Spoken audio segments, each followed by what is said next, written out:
Hi everybody and welcome back to the channel. Thank you for joining me again today, and if you're new, welcome. I hope you enjoy these videos. If you do, please don't forget to like and subscribe. It really supports the channel.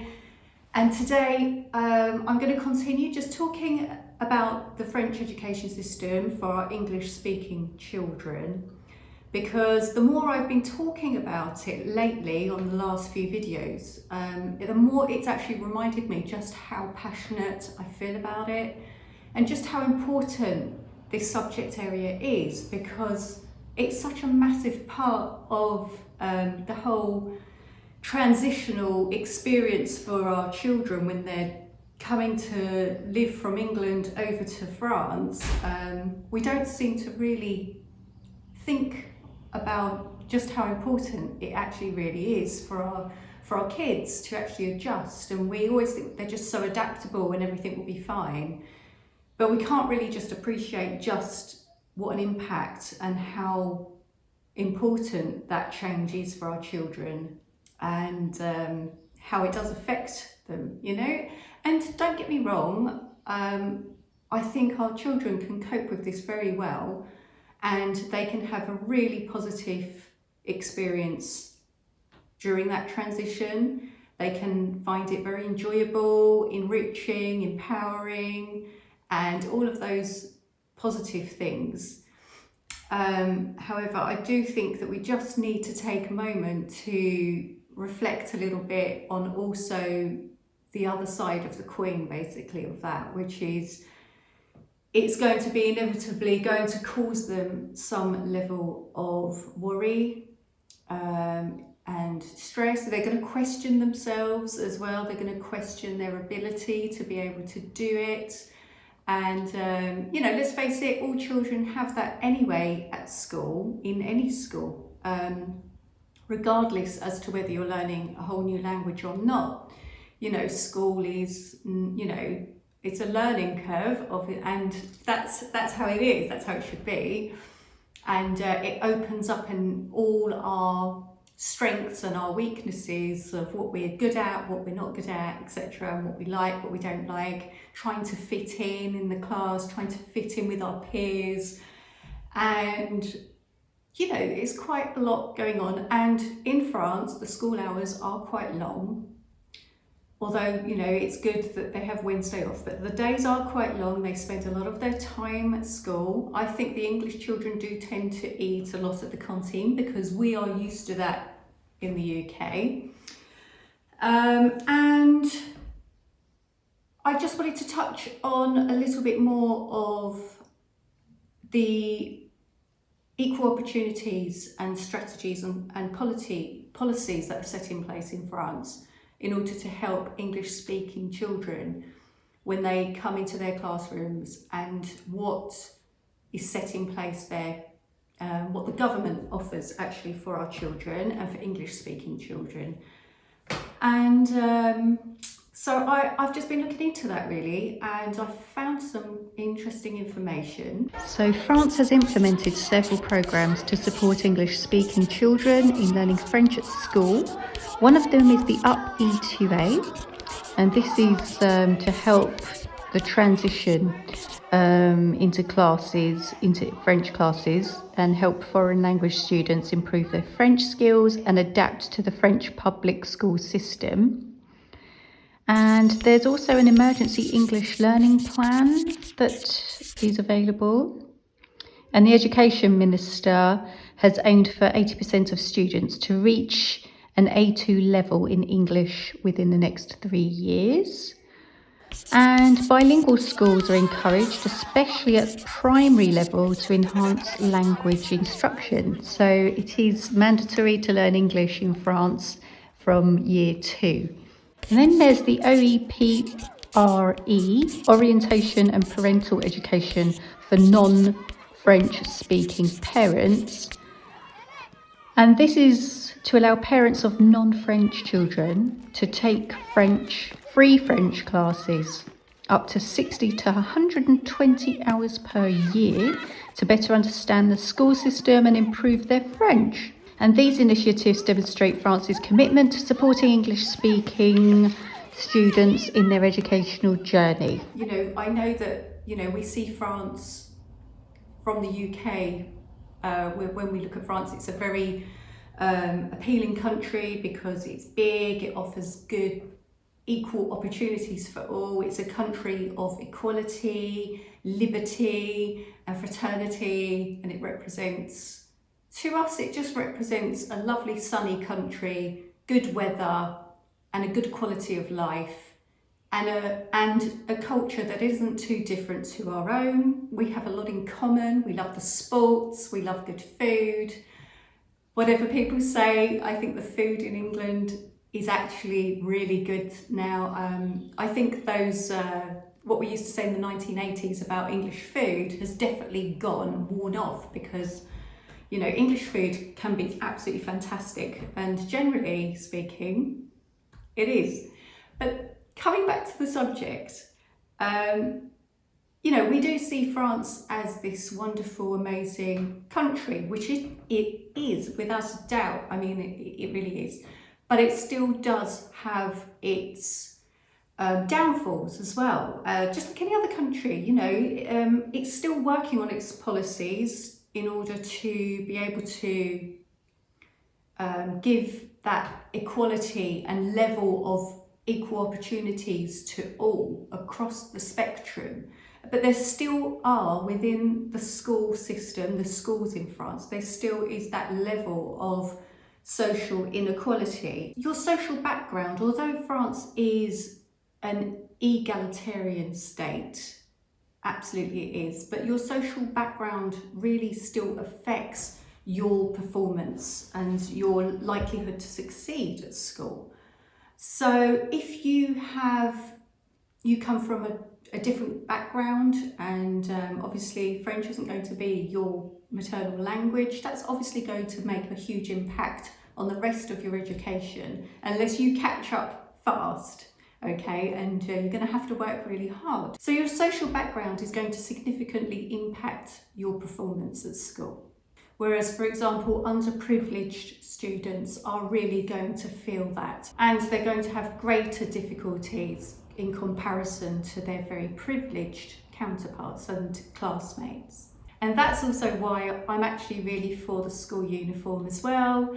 And I have been looking into that actually, and the school uniform is actually coming in quite fast in France. I've noticed that there are many schools actually that have now enrolled for 2024 and they've opted for school uniform. And apparently it's the government that completely is going to distribute school uniforms and make sure that all children have school uniforms, which is great, because in England you still have to pay for your school uniform. So there are a lot of cultural differences that, you know, children have to adjust to when they're living in France and they're attending school, because there is schedule differences, there's different teaching methods, and there's different classroom norms as well. You know, there are going to be these differences that will be noticeable. So English children are going to need time just to adjust to those cultural differences as well. But you know, the schools do have certain strategies set in place to help English-speaking children settle into the classroom and helping them to adapt to all these new changes and norms and everything, and to help them adapt to the whole new school system. And that's why I do stress as well that you do find time to carefully choose your schools, really look at the options of schools in France and go and visit them during working hours so that you can really see the school in full swing.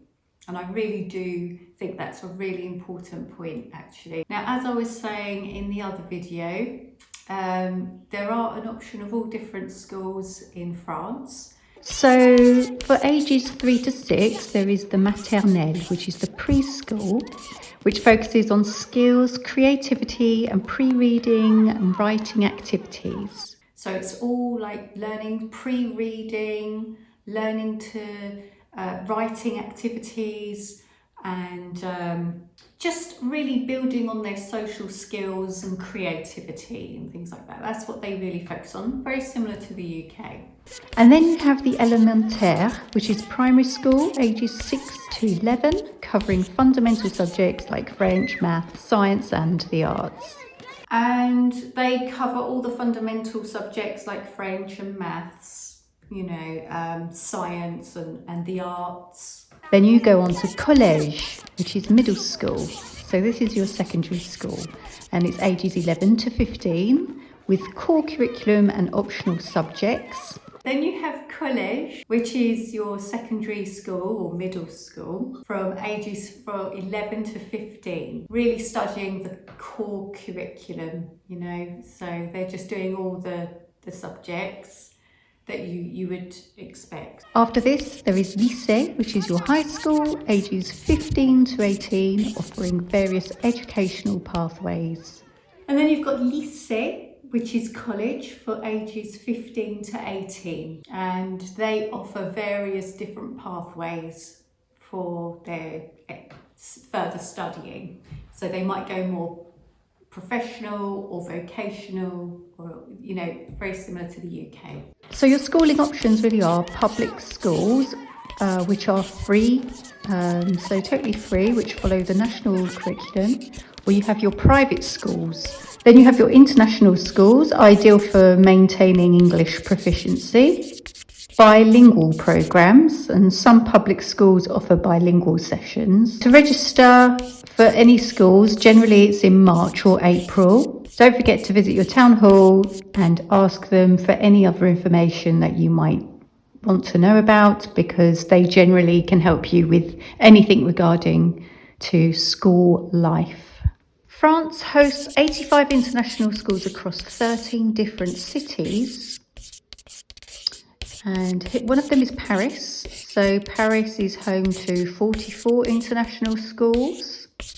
Then there is Lyon, where there are 6 international schools.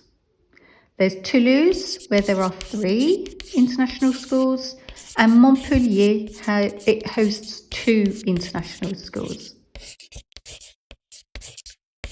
There are certain schemes and strategies, policies and learning programs that the government does offer English-speaking children here in France in the classroom, and you can speak with the schools when your children start school if you feel that that's something that you think is going to be an important thing, and you think your child isn't going to necessarily adapt quite as easily. Do talk to them about it, because that could be really useful and give you some really good information. Now, I do think that it's a very important thing to think about when you are thinking of moving to France, or you know that you're moving to France.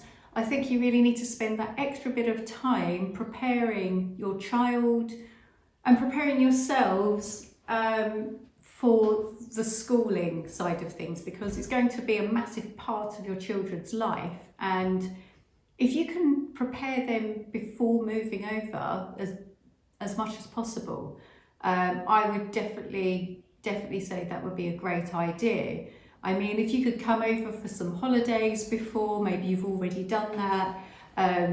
Maybe if they could get some pen pals in the meantime before they move over here, so they can start, interacting with somebody that they know lives in France, a friend, and a link that they can create with a friend here already. That could be a really good idea. It could be very soothing for them. It could just ease that transition for them greatly, I believe. And I try to do this as much as possible with my children, because I did know that we would move to France. That was something that I've always known. I knew it was going to happen at some point. And so, I did speak to my children in French since they were born, so they have always had that around them. They've always had French at home, and French has been just another language. They know that it's part of our culture, and that we we are French as well, so we do have that very strong link with France. And I always I always brought them over here on holidays. We've already lived here a few times as well, so they've been always exposed to French culture and the French language. So I think everybody's different, every family's different. So do whatever you can do. Do what you can. If you can maybe watch some films with them at home, buy them some French books, get some interesting, maybe books that they know in English, get them in French, like Harry Potter or something, and just read them, you know, or if that's a bit too advanced, just get a book that's going to be easy to read. Get them to read with you, so you take turns reading, and just give them that chance to get a feel of what's going to be expected of them, because that, without them realising it, is going to really start preparing them and their brains and everything. It's going to start giving them an idea of what's going to be expected of them here in France. So I think that just gaining as much knowledge as possible for your child. If your child can start to learn all things about France, cultural things, talk about France at home, talk about it around the table, talk about French history or anything that's fun, find some fun facts about France, and also try to bring some French language into it. So, you know, have fun with some apps, start doing some translations of fun things or anything, you know, make it fun. And that's it. I think that's going to be really, really helpful. So yeah, I think it's just really important to maybe work with your child's personality, with your child's interests and hobbies, and just work with them. Yeah, so just build on their passions and whatever that may be, because each child is different. But I definitely did that with my children. I still do that with them, and I try and build on it and add to it and add to it.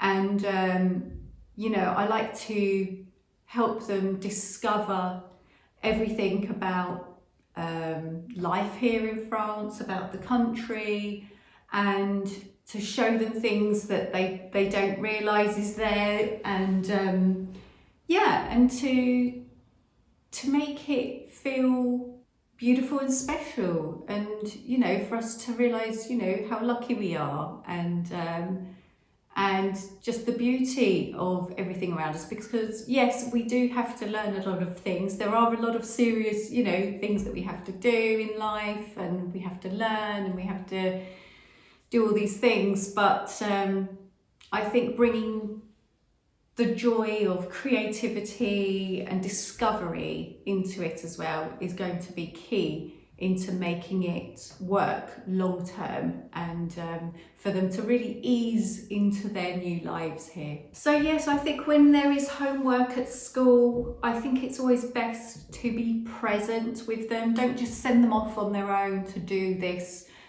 You know, really be near them, sit with them, or just let them know that you're there and that it's going to be a team effort, that, you know, they're not all on their own. They're not going to be just left to struggle or anything like that, that they feel that they're being supported.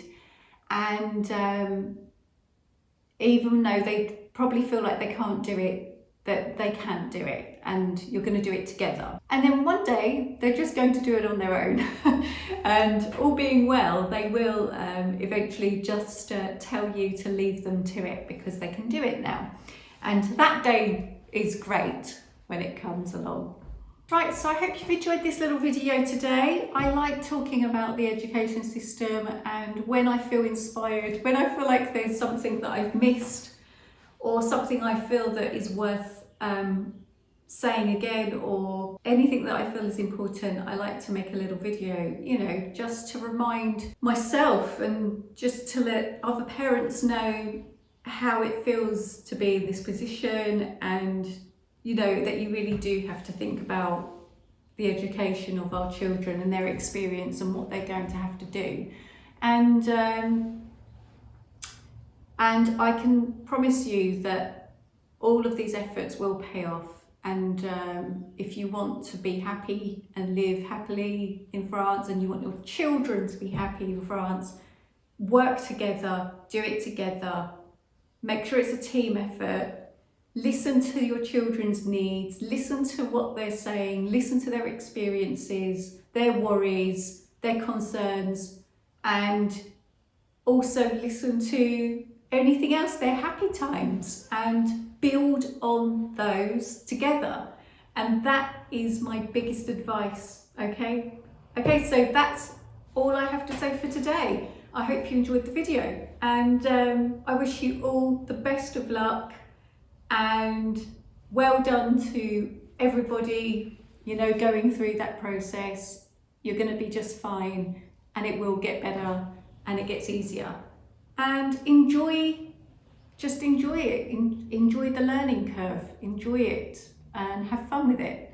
Okay, take care everyone, and I'll see you in the next video. Bye for now. Bye.